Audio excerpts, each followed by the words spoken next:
In this video, we are going to look at Poisson regression analysis in Stata. Specifically, we are going to check for the assumptions of Poisson regression and also interpret the outputs of this analysis. If you want to know how to carry out steps 2 up to 5 of this procedure, consider watching our videos on binary logistic regression in Stata. The principles of these procedures remain essentially the same. So what is the outcome of a Poisson regression analysis? Like we've seen previously, in our linear regression, our outcome is a continuous variable. And in logistic regression, we were modeling a binary outcome. We were looking at the probability of the event happening or not. Although we had other extensions such as the ordinal logistic regression and multinomial logistic regression, to accommodate categorical outcomes having more than 2 levels. We also have other models under survival analysis, which we shall be covering in our subsequent episodes, where time to event is the outcome. In these models, the number of events is fixed to 1, whether the event has happened or not, but the time it takes for that event to happen is what varies. Then we have our Poisson regression analysis, where we are modeling how many times an event occurs. The time is fixed. It is the number of times or the count of the event that keeps varying. So in Poisson regression analysis, our outcome is a count or a rate. By rate, we mean either it is a count per unit time or it is a count per population at risk. It is very rare that you will talk about Poisson regression analysis and you fail to mention negative binomial regression models, because these two models are used to analyze count outcome. The only difference between the two is in whether the assumption being assessed is fulfilled or not. If the assumption is fulfilled, we use Poisson, but if not, we use the negative binomial regression. By assumption, we mean the assumption of a Poisson distribution. For us to use Poisson regression, then our outcome variable or the count of event should follow a Poisson distribution. And for a Poisson distribution, it is assumed that the mean is equal to the variance. If the mean is not equal to the variance, then the assumption of a Poisson regression model has been violated. The most common scenario is where the variance is greater than the mean, a term called overdispersion. So when we have mean and variance equal, we say there is no overdispersion. But if the variance is greater than the mean, then there is overdispersion. So that's what we are testing under this assumption. To do that, we can crudely obtain the summary statistics of our outcome variable or our count of the events and compare the mean and the variance. If they are equal, then we can go ahead and use the Poisson regression analysis. But we can also statistically test for the overdispersion parameter, which is available through the binomial regression model. While we are going to run a Poisson regression analysis, we are going to first fit a negative binomial regression model to see whether the overdispersion parameter is equal to 0 by looking at the p-value that is provided. That's why I said it is hard to talk about Poisson without mentioning the negative binomial regression analysis. And in that output, we shall be testing the null hypothesis that there is no overdispersion or the epsilon is equal to 0. And the alternative is there is overdispersion. In other words, epsilon is not equal to 0. Here is our hypothetical data set that we are going to use. In Poisson regression, our outcome is a count. Here we are looking at number of visits to the doctor that each individual had within a specific amount of time. We also have 3 independent variables that we want to use to predict the number of visits that someone will make to a doctor within a given period of time. To test whether the mean is equal to the variance, we shall get descriptive statistics through statistics, summaries, again summaries, and then summary statistics. In the dialog box, we specify our count outcome, which is VISTs, and then we check display additional statistics. Then click OK. From this, we can see that the mean is 1.96 and the variance is 1.93, which are pretty close to each other. Roughly, it gives us an idea that the mean is equal to the variance.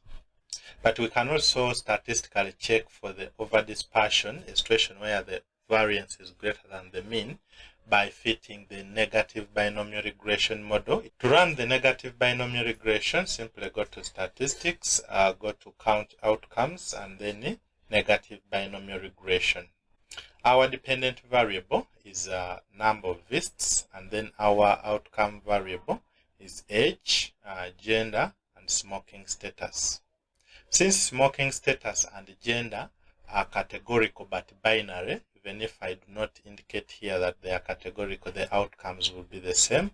So click OK. Here is our output for the negative binomial regression analysis, but what we are interested in is the likelihood ratio test for alpha equals to 0. The alpha given by this value here is our overdispersion parameter, so we are testing whether that parameter is equal to 0, and our p-value is 1. With the p-value above 0.05, the usual alpha value, we fail to reject the null that overdispersion equal to 0, meaning the assumption of Poisson regression has been fulfilled. Therefore, we can proceed with our Poisson regression analysis in our dataset. To run the Poisson regression analysis, simply go to statistics, count outcomes, and then Poisson regression. In this dialog box, specify the dependent variable, which is our VISTs, and then the independent variables. We have age, but since gender and smoking status are categorical variables, I will use these 3 dots to tell Stata that these are factor variables. I'll leave factor checked and main effect. Then I specify this is gender. I add to the variable list, and also smoking status I add to variable list. Click OK. Then you can see that there is I dot before the variable name, implying that we've told Stata that this is a categorical variable. Then under reporting, there are 2 possibilities. You can either report coefficients or you can report incident rate ratios. Depending on what you select, the interpretation will be different. We are going to first run a model reporting coefficients. I click submit. You can see that yes, we have our outcome and the independent variables. Then coefficients are reported here. But we are also going to ask for a model reporting incident rate ratios. Click on it and then OK. Then you see that we have the same model, but this time round reporting incident rate ratios. What we need to appreciate in both models is that the p-values will remain the same. You can see that for age it was 0.003, even when we had coefficients. The p-values are the same. So we are going to start by interpreting our model having coefficients. We can see that we have 150 observations and a likelihood ratio chi-square test with its p-value, which is statistically significant.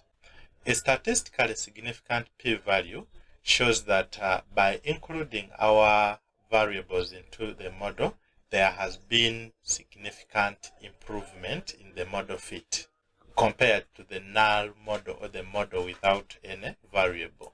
We also have a pseudo R squared here, which shows the proportionate improvement in the model by including our independent variables. However, this should be interpreted with caution, since they are not directly interpreted like the ones in linear regression. For us to interpret the coefficients, first of all, we need to understand that there are some numerical variables and then categorical variables. The interpretation is a little bit different, but we have the coefficients, the standard errors, the z values and their p-values, then the population 95% confidence intervals.